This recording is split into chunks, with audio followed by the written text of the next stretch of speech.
Fala galera, sejam bem-vindos ao canal, e para mais uma história de terror. Se gosta desse tipo de conteúdo, não deixe de se inscrever no canal e deixar aquele like e ativar o sininho para receber notificações de novas histórias. Então vamos para mais uma.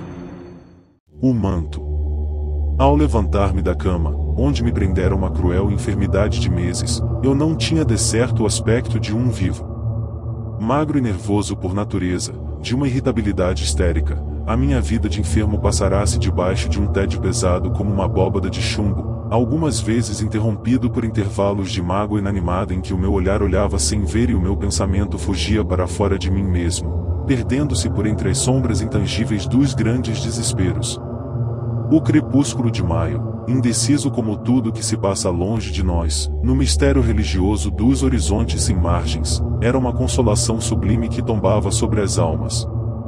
Certo, quem fechasse para sempre os olhos em aquela hora que ia soar, cercado por toda aquela paz de convento desabitado, não podia deixar de transformar-se em luz e bênçãos. Com passos incertos de quem atravessa o primeiro período de convalescença, eu segui vagarosamente para o alto do Morro da Forca, lugar sombrio e deserto, onde as lendas parecem passar sacudindo cabeças sangrentas. Vila Rica, olhada de aquele ponto, era um monte de ruínas. Só as igrejas, abençoando a velha capital da poderosa capitania, triunfavam no meio daquelas ruas íngremes, onde as casas cambaleavam. Foi então que ele me apareceu pela primeira vez. Alto e ossudo, o rosto cor de cobre gotejando aguardente, as mãos musculosas dos antigos, na sua figura sem contornos evocava espectros vadios. Hortaleiro fúnebre era esse, que plantava corpos de virgens para colher pó. Com um sorriso infame na boca sem dentes, as palavras saltando-lhe dos lábios úmidos de saliva, chegou-se a mim curiosamente. Um tremor convulso de nervos doentes agitou-me o corpo sem carne. O homem extraordinário, que surgira inesperadamente, trazia, debaixo do braço esquerdo, um longo pano negro enrolado. Colocou-o no chão, sentando-se ao meu lado. Levantei-me sem saber como, impelido pelo pavor que se apoderara de mim. Arrimado ao bordão, arrastando os pés, fui caminhando sem olhar para ele. No entanto, eu bem senti o som de seus passos que me acompanhavam, e, de quando em quando, a sua sombra que se alongava diante de mim, ao sol pardo da tarde em agonia. Parei, cansado. Espere, meu amo. O que trago aqui debaixo do braço pode lhe servir. O senhor está bem mal, e o frio destas noites de maio não é bom. Eu não tenho interesse em dar-lhe conselhos porque vivo disso. Que ganho em dar-lhe a vida? Se fosse o contrário, bem. Mas o meu amo é tão moço. O meu embrulho. Deixa-me, por Deus. Olhe, é um manto. Enrolando-se o senhor nele, ficará bom de todo. E o meu amo precisa dele. Precisa, que eu sei. Então, vendo-me sem forças para lutar, passou-me pelos ombros altos e pelo peito em osso, onde as clavículas pareciam agitar-se, a enorme capa que trazia, e levou-me para um sítio ermo em que estanciamos por momentos, olhando um para o outro, eu transido de mágoa, ele com um sorriso carinhoso, horrível de ver-se, nos lábios escuros onde desvairavam blasfêmias. Depois, caminhando silenciosamente por debaixo das árvores mortas, ouvindo as gargalhadas conhecidas das aves noturnas, e rindo-se ao ouvi-las, o coveiro, pois que ele o era certamente, colocou-me dentro de uma cova imensa, em companhia de milhões de mortos. Passei os olhos espavoridos ao redor de mim, procurando encontrar, nessa cripta medonha, cheia de sombra e quase fechada à claridade baça da noite estrelada, o esqueleto mísero de aquela que se finara ao meu lado, mansamente, como um cordeiro de Deus. No mesmo instante uma voz que vinha de outrora, e que um dia suavizara a minha alma deserta com as ignoradas canções de paz e de ventura que os primeiros anos cantam, mais brancas que a alva do dia e que os lírios reais, murmurou-me aos ouvidos.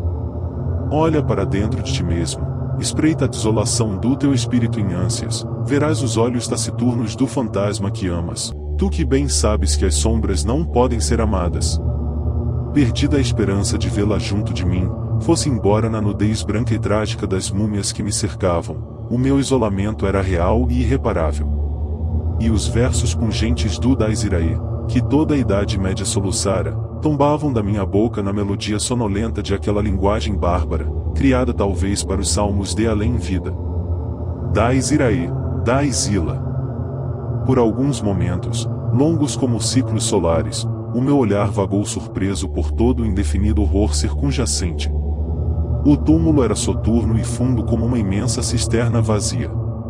Caveiras sarcásticas, que tinham luz própria, mais brancas que os luares tristes das noites românticas, abriam-se no riso perpétuo que a ausência de lábios lhes dava. Lembravam-se talvez de beijos idos, recordavam-se por certo de horas remotas, quando as bocas floresciam em beijos, como crateras de vinho claro, como cíatos de púrpura. Meus companheiros de leito rangíamos queixos friorentos, chegando-se uns aos outros com carícias de amorosas e gestos de quem abraça. E as bocas sem lábios beijavam-se na escuridão, e suspiros de gozo mortuário e vampírico saíam de peitos que não aninhavam mais dentre de si os pobres corações humanos. Eram os últimos arquejos da matéria a desfazer-se em poeira. A abertura do túmulo, pequena embora, parecia dar entrada a todo o céu, que se despenhava em trevas, lá por dentro, sombrio e desolado como um castigo divino. Nenhuma estrela caía de envolta com as nuvens, nenhum raio de luar vinha abençoar-me, nem a mim que tanto precisava da luz absolvedora do céu. De repente, no alto, à beira da terra cavada de fresco, o rosto familiar do coveiro apareceu-me, com um sorriso delicado nos lábios grossos. Vai melhor, meu amo? Enrole-se bem no manto.